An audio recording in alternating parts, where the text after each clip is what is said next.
আসসালামু আলাইকুম। রমজান প্রায় শেষের দিকে। এতদিন আপনারা বেশ অনেক রেসিপিতে আলুর চপ খেয়েছেন, কিন্তু আজকে একেবারে ভিন্ন রেসিপিতে ভিন্ন স্বাদের একটা আলুর চপ করে দেখাবো। আর সেই জন্য দেখুন যে বেশ কিছু আলু সিদ্ধ করে নিয়েছি, একটা গ্রেটার দিয়ে আলুগুলোকে আমি গ্রেট করে নিচ্ছি। এর বদলে আপনারা কিন্তু এটা হাত দিয়েও মিহি করে থেতো করে নিতে পারবেন, তবে গ্রেট করে নিলে ভালো হবে।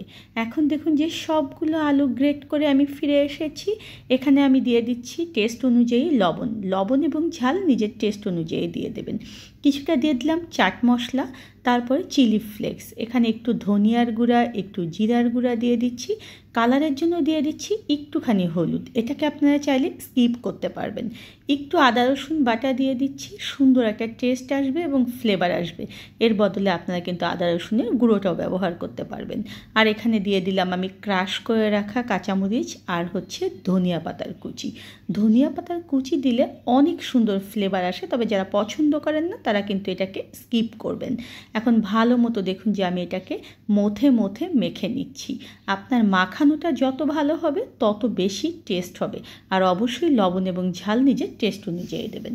এখানে দেখুন যে কিছুটা মুরগির মাংসের কিমাকে আমি হলুদ এবং লবণ দিয়ে সিদ্ধ করে সেটাকে সুন্দর মতো হাত দিয়ে ছড়িয়ে নিয়েছি। এখানেও দিয়ে দিচ্ছি আমি ক্রাশ করে রাখা কিছুটা কাঁচামরিচের কুচি, ধনিয়া পাতার কুচি দিয়ে দিচ্ছি, আর দিয়ে দিলাম কিছুটা পেঁয়াজ। লবণ দিয়ে দিচ্ছি নিজের টেস্ট অনুযায়ী।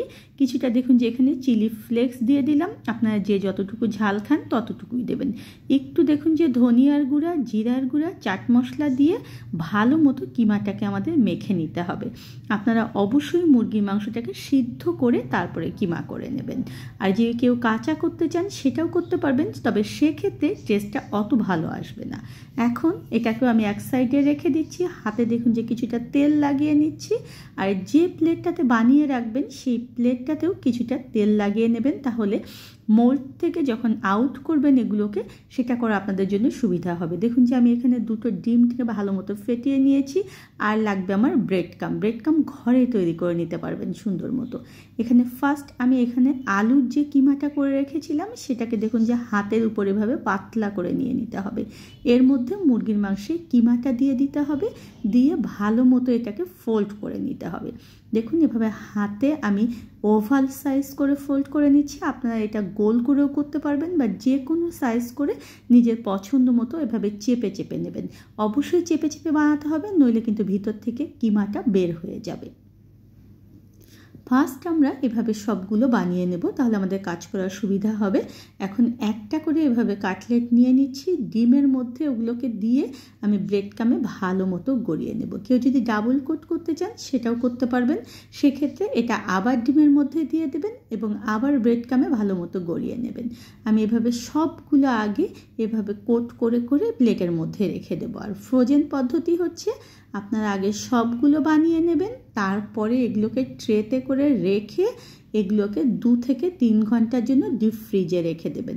ডিপ ফ্রিজ থেকে বের করার পরে জিপার ব্যাগ বা এয়ারটাইট বক্সে করে আপনারা 3 থেকে 4 মাস পর্যন্ত এগুলোকে সংরক্ষণ করতে পারবেন। এখন আমি আপনাদেরকে ভেজে দেখাচ্ছি যে অত সুন্দর হয়েছে। এটা তেল গরম করে সেই তেলের মধ্যে এটাকে দিয়ে দিচ্ছি। এটা খুব বেশি যে ডুবো তেলে ভাজতে হবে তা না, তবে একটু বেশি তেল লাগবে। এখন এটাকে ফাঁক করে দিয়ে আমাদেরকে ফার্স্ট এটা পিঠ একটা পাশ একটু হওয়া পর্যন্ত অপেক্ষা করতে হবে। খুব বেশি তাড়াতাড়ি কিন্তু উল্টানো যাবে না, তাহলে কিন্তু ভেঙে যাবে। দেখুন একটা পাশ যখন একটু হয়ে যাবে তখন এটাকে আমরা উল্টিয়ে দিচ্ছি, আর মাঝারি লো আঁচে উল্টিয়ে পাল্টিয়ে এটাকে আমাদের গোল্ডেন ব্রাউন করে ভেজে নিতে হবে। যখন দেখবেন যেরকম সুন্দর একটা কালার চলে এসেছে তখন এগুলোকে স্ট্রেনারের উপরে তুলে নিয়ে তেল ঝরিয়ে সার্ভ করতে হবে। আর সার্ভ করতে পারেন আপনারা ইফতারে বা বাচ্চার টিফিনে দিতে পারবেন, বা বিকেলে চায়ের সঙ্গে স্ন্যাক্স হিসেবে এটা পরিবেশন করতে পারবেন। আমি আজকে টমেটো কেচাপ দিয়ে পরিবেশন করছি, আপনারা চাইলে যে কোনো কেচাপ দিয়ে পরিবেশন করতে পারবেন। আর এর উপরটা কিন্তু প্রচণ্ড ক্রিস্পি, আর ভিতরটা দেখুন যে পুর ভরা। ধন্যবাদ সবাইকে সঙ্গে থাকার জন্য। প্লিজ চ্যানেলটা সাবস্ক্রাইব করবেন। যারা পেজ থেকে দেখছেন পেজে একটা লাইক এবং ফলো